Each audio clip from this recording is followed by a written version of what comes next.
NHAI का clover leaf कार्य 80% पूर्ण हो गया है। अजमेर रोड, टोंक रोड और Tonk road Agra road connect हो जाएंगे। अब इसे 107 करोड़ रुपए का वर्क ऑर्डर मैसर सिराज कंपनी को मार्च 2026 तक दोनों ही क्लोवर लीफ पूरे करने का लक्ष्य है। अजमेर रोड क्लोवर लीफ इस महीने के अंत तक भी तैयार हो रहा है, ये कहा जा रहा है, जो कि टारगेट था। परीक्षण के तौर पर यातायात शुरू करने की तैयारी की जा रही है। क्लोवर लीफ से दुर्घटनाओं और जाम की समस्या से निजात मिल सकती है, ये कमी आएगी, ये उम्मीद की जा रही थी और रिंग रोड पर सफर और ज्यादा सुरक्षित व सुगम होगा। मौके पर मौजूद है हमारे एसोसिएट एडिटर निर्मल तिवारी, उन्हीं से ही जानने की हम कोशिश करेंगे। निर्मल जी, क्योंकि 80% काम पूर्ण, लेकिन आगे क्या कुछ रह गया है? ट्रैफिक यहाँ पर शुरू करने की तैयारी है, यानी कि यातायात शुरू करने की तैयारी, जो कहा जा रहा है, जो उम्मीद हर किसी को है, ट्रैफिक जाम से निजात, क्या वाकई में हम ये उम्मीद कर सकते हैं कि भविष्य में वही छवि, वही तस्वीर हमें देखने को मिलेगी?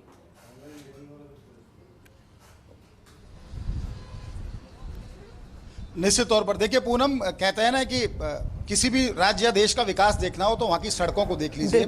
और खासकर जब हम भांकरोटा दुखांतिका को याद करते हैं तो आंखें बरबसी नम हो जाती हैं। दिसंबर में जिस तरह का बहुत बड़ा हादसा हुआ, वो यही कारण था कि क्लोवर लीफ नहीं था उस समय और दोनों तरफ का ट्रैफिक चल रहा था। और जिस तरह से भीषण सुबह की दौर में जब वो भीषण दुर्घटना हुई तो निश्चित तौर पर कई लोग काल कवलित हो गए, बहुत मासूम काल कवलित हुए। लेकिन कहते हैं ना कि देर आए दुरुस्त आए, ये आपको मैं दिखाने की कोशिश करूंगा। अजमेर रोड के ठीक ऊपर ये स्ट्रेच तैयार की गई है, यानी ये मेन स्ट्रेच है, इसके नीचे से अजमेर रोड जो नेशनल हाईवे है वो निकल रहा है। खास बात यह है, जब ये क्लोवर लीफ बनकर के पूरी तरह से तैयार हो जाएगा तो दुर्घटनाओं की संख्या बिल्कुल कम हो जाएगी, सड़क सुरक्षा और पुख्ता होगी, लोगों की जानें नहीं जाएंगी, मासूम लोगों की, पर्यटन और व्यापार को पंख लग जाएंगे और जो पर्यावरण फ्रेंडली जो यातायात होना चाहिए था वैसा हो जाएगा, ईंधन की भी बचत होगी। 107 करोड़ रुपए में सिराज कंस्ट्रक्शंस को यह काम दिया गया था और हालांकि मार्च 2026 तक इसको पूरा करना था, लेकिन उससे पहले ही पूरा कर लिया जाएगा।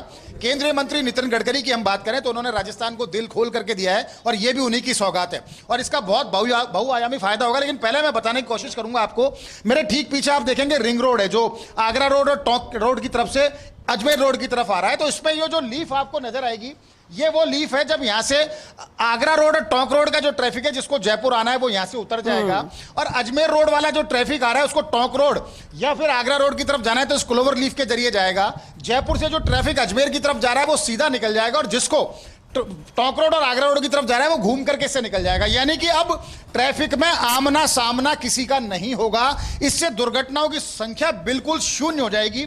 मैं आपको यहां दिखाने की कोशिश करूंगा, ये जो स्ट्रेच है मेन स्ट्रेच लगभग पूरी तरह से तैयार है, 70 से 80% काम हो गया है। आपको एक लीफ सामने नजर आएगी जो जयपुर की तरफ से जो ट्रैफिक आ रहा है वो सीधा अजमेर रोड की तरफ जा रहा है और यहां से जिसको टोंक और आगरा रोड की तरफ जाना है इसके ऊपर चढ़ करके जा रहा है। इसके अलावा अगर हम दूसरी तरफ दिखाने की कोशिश करें पूनम, तो दूसरी तरफ हम देखेंगे तो एक लीफ और बन करके तैयार है जिसको कनेक्ट करना बाकी रह गया है। यानी उम्मीद की जानी चाहिए कि टारगेट से पहले काम पूरा हो जाएगा। एनएचएआई के जो प्रदीप अत्री यहाँ के जो रीजनल ऑफिसर हैं लगातार इसको मॉनिटर कर रहे हैं, यहाँ के जो प्रोजेक्ट डायरेक्टर हैं अजय आर्य वो इसको लगातार मॉनिटर कर रहे हैं और कोशिश ये कर रहे हैं कि जल्दी से जल्दी इस काम को पूरा कर लिया जाए, क्योंकि मानसून की समाप्ति के बाद एक बार फिर से ट्रैफिक लोड बढ़ता है सड़कों के ऊपर, त्योहारी सीजन भी आएगा तो दुर्घटनाएं ना हो, पर्यावरण फ्रेंडली ट्रैफिक चले। ये एक दूसरी लीफ आपको सामने नजर आएगी जिसका थोड़ा सा काम बाकी है, उसको भी जल्दी कनेक्ट कर दिया जाएगा इस महीने के अंत में। और ये जो अजमेर रोड की तरफ से आने वाला ट्रैफिक है वो इसका यूज करेगा क्लोवर लीफ का और वो सीधे टोंक और आगरा रोड से जुड़ जाएगा। तो निश्चित तौर पर कह सकते हैं कि केंद्र ने जो सौगात दी उसका फायदा राजस्थान वासियों को, जब हाईवेज बनते हैं तो सबसे अहम हो जाता है कि यहाँ पर अवैध कट ना बने, लेकिन ग्रामीण क्षेत्रों में अक्सर ऐसा देखने को मिलता है।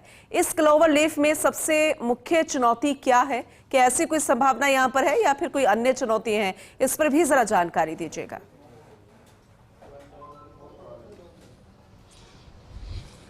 देखिए पूनम, इसमें चुनौती कुछ नहीं है, इससे सब कुछ अच्छी तरह से निर्बाध ट्रैफिक चलेगा। ये काम पहले हो जाना चाहिए था।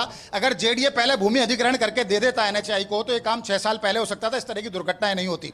लेकिन एक फायदा इससे और होगा, ये क्लोवर लीफ अजमेर को टोंक रोड, जयपुर और आगरा रोड से तो कनेक्ट करेगा ही, साथ ही साथ इसके जरिए जिनको भी दिल्ली मुंबई एक्सप्रेस वे पर चढ़ना है, जिनको जाना है, तो ये जो Jaipur Bandikui link express way बना है उससे भी इसको कनेक्ट कर दिया गया है। यानी चौतरफा इसका फायदा होगा, समय की बचत होगी, ईंधन की खपत कम होगी, लोग समय से पहले पहुंच पाएंगे, पर्यटन की दृष्टि से भी बहुत ज्यादा फायदा होगा क्योंकि पुष्कर सीधे जयपुर से जुड़ जाएगा, जयपुर सीधे ताजमहल से जुड़ जाएगा। तो निश्चित तौर पर इस क्लोवर लीफ का बहुत अच्छा फायदा होने वाला है, दीर्घगामी इसके परिणाम सामने आएंगे। हाँ, और समय से पहले और पूरा हो रहा है। लेकिन जो टोंक रोड को आगरा रोड से कनेक्ट करने वाला क्लोवर लीफ है, उसकी गति जरूर धीमी है, लेकिन कहते हैं कि वो भी टारगेट समय पर पूरा हो जाएगा। तो कुल मिलाकर कह सकते हैं कि इस क्लोवर लीफ का इतना फायदा होगा, जो अब तक बहुत मासूम दर्जनों मासूम जाने गई हैं, वैसी दोबारा इस तरह की घटनाएं नहीं होंगी। इससे फायदा ये होगा सीधे तौर पर, निर्बाध ट्रैफिक चलेगा, समय की बचत होगी, तो लोग समय पर जल्दी से पहुंच पाएंगे। और दिल्ली मुंबई एक्सप्रेसवे से इसकी कनेक्टिविटी ये बात साबित करती है कि इसको बहुत ही इंजीनियरिंग की एक अच्छी दूरदृष्टि तरीके से इसको सोच करके तैयार किया गया। लेकिन आपने कहा कि 6 साल पहले जो काम हो जाना चाहिए था, उसे इतना वक्त लग गया। आखिर क्यों इतनी दुर्घटनाओं का इंतजार किया जाता है और उसके बाद फिर तेजी लाई जाती है? खैर, अच्छी बात यह है कि समय सीमा से पहले अब ये काम हो रहा है, जो पहले हो जाना चाहिए था। देर आए दुरुस्त आए, हम उम्मीद कर सकते हैं बेहतर की। बहुत शुक्रिया विस्तार से तस्वीरें दिखाने के लिए और अपडेट देने के लिए निर्मल जी। आप